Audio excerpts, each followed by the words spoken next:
there, freedom lover. Welcome to the Mortgages and Mimosas podcast, where we empower single women just like you to intentionally buy your first house so you can accelerate your path to financial freedom. I am your hostess, Nobu Musikiwa. I am so excited to hang out with you today. Let's get started. Happy Saturday, everybody. If you are here to hang out with our first-time homebuyer in Texas, I have to offer a little bit of an apology. She's having a few tech issues, so she will not be joining us today. We have a little bit of a change of plans. When I bought my first house, it was very stressful. And if you're in the process of buying your first house as well, I'm sure you're feeling that same pain. I want to talk about a few things that took place that were a little bit surprising. Some of them stressful, some of them not so much. So let's talk about 3 things that surprised me when I bought my very first house. If you are here live, go ahead and drop your comments in the chat. I will be checking those.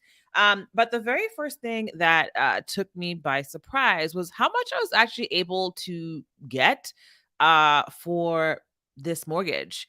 So when I first thought about buying a house, I bought my first house in New York City. I was making $48,000 a year. And I honestly was not a little bit. I was very nervous about talking to lenders and finding out how much I could actually get.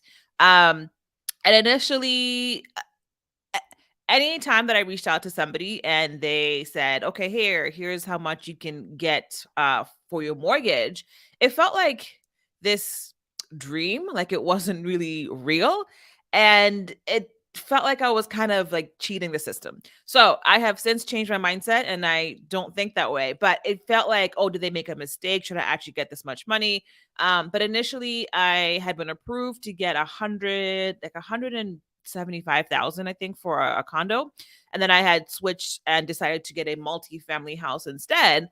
And making $48,000 a year, even getting that 175, making $40,000 a year, that seems like a lot to me. But when I decided to get a multi-family house, the interesting thing or the exciting thing is that when you get a multi-family house, the lender actually takes into account the future income from your tenants and adds that to your current income. And so combining the future rental income from that building plus my income, I was qualified to get a mortgage for $650,000. Now, for somebody making $48,000 a year, I think being able to get a mortgage for that much is so wild. It's fantastic, right? If you're trying to buy this building and you're trying to leverage it and use it to create more wealth in the future. But the dangerous side of that is if you don't know how to manage your money, if you end up spending more than you actually should spend, then you might end up in a place where you are actually creating a financial hole for yourself with this house as opposed to using it to propel yourself forward. So even though I was qualified to get $650K, I did not get that much. I got way less than that for that first house because I was very, very aware of what my budget was, what I was comfortable with, right? The bank will let you know what you're qualified for based on their guidelines. They're not going to consider what actually is comfortable for you or what works for you based on your lifestyle or how much is comfortable for your rent or what other responsibilities you have outside of your bills. So it's super important to be grounded and know that you don't have to spend the whole amount that you are qualified for. You can spend less than that. In a lot of cases, you should, just so you don't end up being house poor. So that was surprise number 1. Surprise number 2, which actually was rather stressful, was I did not know. So I knew about I knew about this thing called closing costs. I definitely knew about the down payment, but I actually thought that the down payment and the closing costs were the same thing. So when I got the estimate for what I needed to buy this house, there was a lot more money that was needed than expected. And towards the very end of getting this house to closing, One thing that popped up that was really surprising that I did not know was that I actually had to pay for the a whole year of for 1 year of insurance on this house before I was able to buy it. And I don't remember how much insurance was on that house, honestly. But I know how much it is right now, which is quite a bit. So I had to pay regular insurance on that house, but it's also by the beach. So I also had to pay flood insurance on that house. So that's two separate policies. So right now, I think it's about 4,000 for both of those. I don't remember what it was at the time that I bought, but when you are buying your first house and you're strapped for cash, you're not, a baller. Every single dollar, every single penny counts. And so I was not expecting to have to pay for a whole year of regular insurance and a whole year of flood insurance on a building. I didn't even know that, your insurance and your taxes were actually part of your mortgage payment, but that's I guess that's a we can add that to another surprise actually. so so if you're in a place right now where you are getting ready to buy a house, just know that you have a few extra coins set aside to pay for your insurance on the building for the whole house because that is going to be required, right? The bank wants to make sure that its investment is protected, and so you pay for that insurance up front. So if anything happens, they know that that house is covered. They're not going to lose their shirt. And then in addition to that, right, bonus surprise, because this was not on my list. So surprise number 3 is that, when I was trying to figure out how much a potential mortgage payment could be on this house, I was just going to um mortgage calculators, and I was just looking at, okay, like how much is the house, what's the interest, what's the down payment, okay, what is my payment. But when it actually was time to talk to a lender, and I was actually talking to a lender and getting an actual real estimate on the mortgage payment, what I did not know is that your mortgage payment isn't just how much you're paying back the bank and the interest. They also are going to add in your taxes on that property, taxes that go to your city.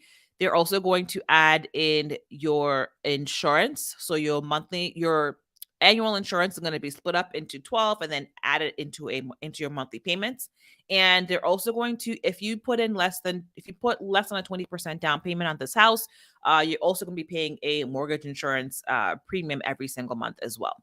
So if you're just looking at how much you're paying the bank back, it may look like you only need to pay $600 a month, $900 a month.